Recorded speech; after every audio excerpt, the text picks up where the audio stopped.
నమస్తే 2015-16కు సంబంధించిన group 2 notification సంబంధించి వైట్నర్ యూజ్ చేశారు. అదేవిధంగా రాంగ్ బబ్లింగ్ జరిగింది. సో అందులో చాలా వరకు అన్యాయం జరిగిందంటూ కూడా దాదాపుగా 45 మంది కోర్టును అయితే ఆశ్రయించడం జరిగింది. సో దానికి సంబంధించి ఈరోజు వీళ్ళందరూ ఆర్ కృష్ణయ్య గారికి దగ్గరికి అయితే రావడం జరిగింది. దానికి సంబంధించి మరి పూర్తి వివరాలు తెలుసుకునే ప్రయత్నం చేద్దాం. మనతో పాటు ఇంద్రనాయక్ ఉన్నారు.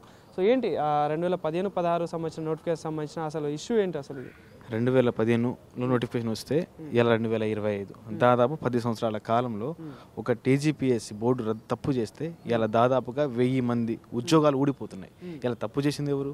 టీజీపీఎస్సీ. ఆ రోజున చైర్మన్ గంటా చక్రపాణి గారు. మరి నిరుద్యోగులు ఏం తప్పు చేశారు?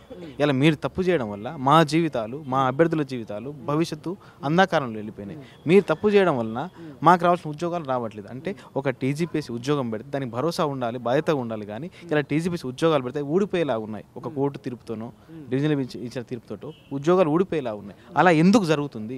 ఇలా టీజీపీఎస్సీ అవగాహన రాహిత్యమా, లేకపోతే కావాలని తప్పు చేస్తున్నారా, లేకపోతే ప్రభుత్వం దీంట్లో కొలాయిడ్ అవుతుందా అనేది విషయం బయటికి రావట్లేదు.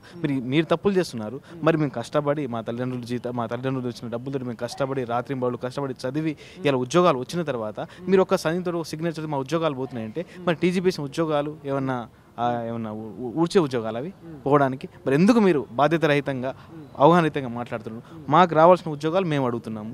మేము మీ ఎమ్మెల్సీనో ఎమ్మెల్యే పదవులు అడుగుతలేము కదా. మాకు రావాల్సిన ఉద్యోగాలు, మాకు రావాల్సిన కోటా ఏదైతుందో మేము అడుగుతున్నాము. మీరు దానికి కూడా మేము ఎవరైతే మాట్లాడుతున్నాం కొంతమంది మీద కేసులు వేయడం, బాధ పెట్టడం, ఇబ్బంది పెట్టడం జరగకూడదు. ఇప్పుడు 2015లో జరిగింది, 19లో ఎగ్జామ్ జరిగింది, 20లో మీరు రిక్రూట్మెంట్ చేశారు, 25లో రద్దయింది.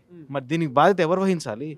నిరుద్యోగులు అయితే కాదు కదా. ఇప్పుడు ఆ రోజు బీఆర్ఎస్ ప్రభుత్వం ఘంటాపదంగా మాట్లాడాడు. నేను ప్రపంచం మొత్తం టీజీపీఎస్సీ వైపు చూస్తుంది, అంత పారదర్శకతో ట్రాన్స్పోర్ట్ ఇంటిగ్రేటెడ్ ఎగ్జామ్ పెడుతున్నా అని చెప్పిన గంటా చక్రపాణి గారు ఇలా వీసీ ఉద్యోగం పొంది నువ్వు మౌనంగా ఉన్నావు, నువ్వు మాట్లాడతలేవు. మరి వీళ్ళ జీవితాలు ఏమైపోవాలి? వీళ్ళ జీవితాలు ఇలా ప్రశ్నార్థకంగా మారిపోయినాయి. మరి ఎందుకు మీరు మాట్లాడతలేరు? ఇలా వీసీ ఛాన్సర్ ఇస్తే మీరు ప్రభుత్వానికి ఇలా కొమ్ము కాస్తున్నారా? ప్రభుత్వం వైపు మాట్లాడుతున్నారా? మరి మీరు అలా ఎవరైతే సింగిల్ బెంచ్ తీర్పిచ్చిన తర్వాత మీరు బయటికి వచ్చి ఎందుకు మాట్లాడతలేరు? మీరు ఎందుకు మౌనం వీడట్లేరు? అంటే ఆ రోజు తప్పు జరిగిందనే విషయం మీరే చెప్తున్నారు. మీరు మాట్లాడకపోతే తప్పు జరిగింది. ఒక వ్యక్తి మౌనంగా ఉన్నాడంటే తప్పు జరిగిందని అర్థం, లేకపోతే ఆయన లోపల ఏదో ఉందని. మనం ఎందుకు మాట్లాడతలేరు? ఒక ప్రెస్ మీట్ లేదు, ఏం లేదు. మరి వీళ్ళ జీవితాలు ఏమైపోవాలి? ఇలా డివిజనల్ బెంచ్ పోతున్నారు, అప్పీల్ పోతున్నారు. వాళ్ళు దాదాపు పిటిషనర్లు దాదాపుగా 2019 నుంచి ఇప్పటి వరకు 6 సంవత్సరాలు కొట్లాడుతారు. వాళ్ళ పిటిషనర్లు బాధ్యత ఉండాలి కదా. మరి పిటిషనర్లు ఏం చేయాలి? పిటిషనర్లు తప్పది. వాళ్ళు ఉద్యోగాలు వెనుక వచ్చే క్రమంలో ఉన్నారు, దాదాపు దగ్గరలో ఉన్నారు. మరి వాళ్ళు బాధపడాలా? ఇప్పుడు మేము బాధపడాలా? ఇప్పుడు ఎవరైతే తప్పు చేసిన వాళ్ళని బయట తీసేసి ఎవరైతే ఎన్నుకున్నారో వాళ్ళని తీసేయండి. కాబట్టి మేము ఒకటే కొడుతున్నాం గవర్నమెంట్ని. పిటిషనర్లు సూపర్ న్యూమరీ క్రియేట్ చేస్తారా, లేకపోతే తీసేసి వీళ్ళని ఏమైనా అపాయింట్మెంట్ ఇస్తారా? అది మీ ఇష్టం. ఎందుకంటే టీజీపీఎస్సీ ఎట్లాంటి న్యాయం జరుగుతుంది అనుకుంటే, ఎందుకంటే ఇప్పుడు ఆల్రెడీ దానికి సంబంధించి కొంతమంది ఉద్యోగాల్లో ఉన్నారు. సో మరి ఇప్పుడు దాదాపుగా 6-7 సంవత్సరాల తర్వాత ఈ కోర్టు తీర్పు అంటే ఉంది. సో మరి ఏంటి, మరి ఇప్పుడు న్యాయం జరుగుతుందని కోరుతున్నారా? మరి కంపల్సరీ న్యాయం జరుగుతుంది. న్యాయం జరగకపోతే మాత్రం దీని మీద పోరాటం ఆగదు. ఎందుకంటే గత ప్రభుత్వం చేసిన తప్పు మీరు చేయకూడదు. మిమ్మల్ని నిరుద్యోగుల ప్రభుత్వం అంటున్నారు, మేము తెచ్చుకున్న ప్రభుత్వం అంటారు. మరి మా ప్రభుత్వంలో మమ్మల్ని ఇబ్బంది పెట్టకూడదు కదా. మాకు రావాల్సిన ఉద్యోగాలు ఉన్నాయి కదా, ఆ ఉద్యోగాలు ఇవ్వండి. ఆ ఉద్యోగాలు ఏమైనా తప్పులు ఉంటే సాంకేతికంగా మీరు తప్పు చేసినారు, మేము తప్పు చేయలేదు. ఆ రోజు 8 లీటర్ల అవగాహన అంగన్వాడీ టీచర్ల అవగాహన వల్ల వీళ్ళు ఎందుకు ఇబ్బంది పడాలి? వీళ్ళకి కావాల్సింది వాళ్ళ ఉద్యోగాలు. వాళ్ళకు ఏదో మాకు ఇవ్వమని చెప్పట్లేదు. వాళ్ళు కష్టపడి చదివి నెక్స్ట్ క్రమంలో ఇంటర్వ్యూ ఫేస్ చేసి ఉన్నారు. వాళ్ళకు ఉద్యోగాలు ఇవ్వండి.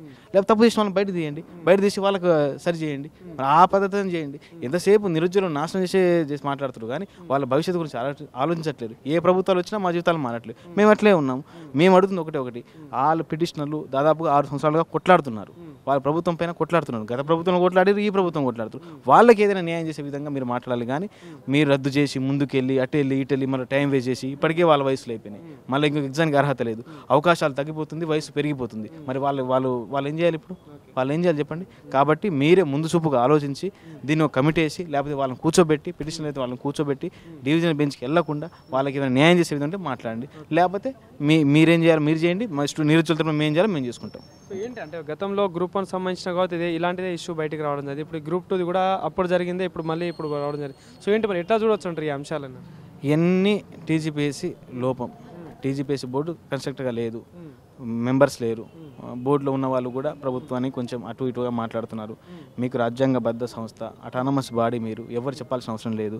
రేవంత్ రెడ్డి గారు మీ ఉద్యోగం ఏం తీయడు, మంత్రి శ్రీధర్ బాబు మీ ఉద్యోగాలు ఏం తీయడు. ఎందుకంటే మీరు అటానమస్ బాడీ, మీరు ప్రభుత్వంతో మీకు సంబంధం లేదు. మీరు నిజంగా ఏదైనా వాళ్ళకి న్యాయం చేయాలనుకుంటే చెయ్యండి, లేకపోతే ఇబ్బందులు తలవుతావు.